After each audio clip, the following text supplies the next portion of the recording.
mňa, ale je ti to vyborné. Ja si pamätám svoju prvú udalosť, keď ma postavili na scénu na Vrelové hrdlo. Za minútu som tam stál, kúkal som, čo spravím, odišiel som a všetci mi zatleskali. Takže, dobre, ešte raz povedz, to je niečo.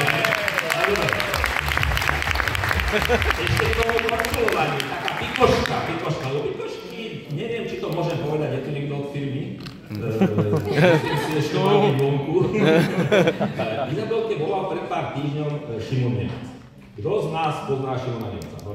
Hokejistu, NHL hraje. Veľa sa o ňom píše, práve sa rozhoduje, či príjme, čiže nerozhoduje, ešte to není, ale sa rozhoduje, či príjme sponzoring Herbalife, pretože sa zaujíma o produkty, prečítal si niečo o Ronaldovi a pred pár týždňov volal Izabelke, že ktoré produkty by mal používať. Sila, čo?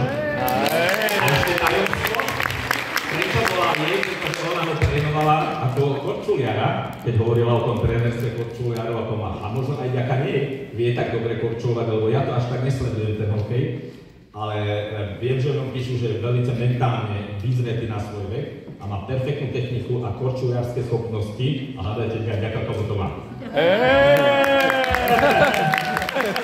Dobre, takže to bol môj príbeh.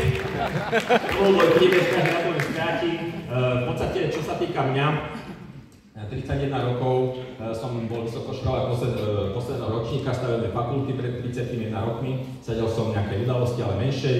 Hľadal som si nejakých 3 rokov popri škole. V poslednom ročníku mi začalo dosvakávať, že to, čo študujem, mňa úplne nebaví. Ja som ani nikdy nevedel, čo chcem študovať, ale môj otec bol stavbár, takže stredná stavebná, vysoká stavebná, a v poslednom ročníku som si hľadal len brigádu. Prišiel som na stretnutie, nevedel som, prečo som začal, neviem, ale chcel som tomu dať šancu. A viete čo, ja som vám hovoril o poznámkach alebo o informáciách, ale ešte jedna vec je dôležitá. Čo budete cítiť pri srdiečku? Z toho všetkoho, čo tu odznie, ako sa budete o tom cítiť, čo tu dneska zažijete. To by mohol byť tiež určitý faktor.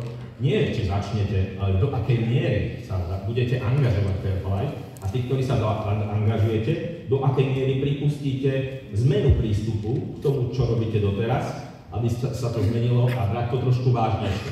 Pretože fakt je ten, že keď som začal ja, tak som mal všetky predpoklady neúspieť, uzavretý, nekomunikatívny typ človeka, aby som zbytočne dlho nerozprával, máte tam úplne napísané všetko.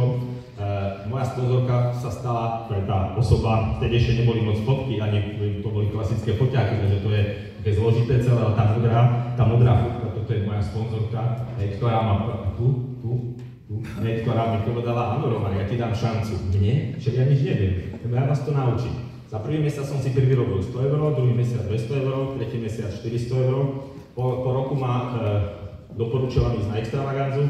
Tej extravaganze som sa zúčastnil a tam som urobil rozhodnutie, že sa Herbalife budem venovať naplno, že to zoberiem vážne a že sa nejakým spôsobom začnem angažovať na 100%. Stalo sa to, že som začal zarábať 3300 € mesačne, čo bol môj proste sen. Osamostatnil som sa od rodiny po roku a pol od podpisu zmluvy, s tým, že som si prenajal byt, začal som žiť nezávislý život a začal som zisťovať, čo je to ten život, sám za seba si všetko platiť, sám za seba byť zodpovedný a vlastne robil som to najlepšie, čo som mohol a postupne som vlastne získaval tie skúsenosti a ten životný štýl, ktorý vďaka tomu proste môžeme žiť, že vlastne podnikám 30 rokov, myslím si, že není to úplne príjem, ktorý by vás ohúril, to, že 2011 roku som členom miliardárskeho tímu a môj príjem neklesá, je vždy väčší, ako je 9000 € mesačne, tak to je určitá forma, keď nemáte peniaze, tak si idete za tými výsledkami a chcete ich mať, ale potom, keď ich máte,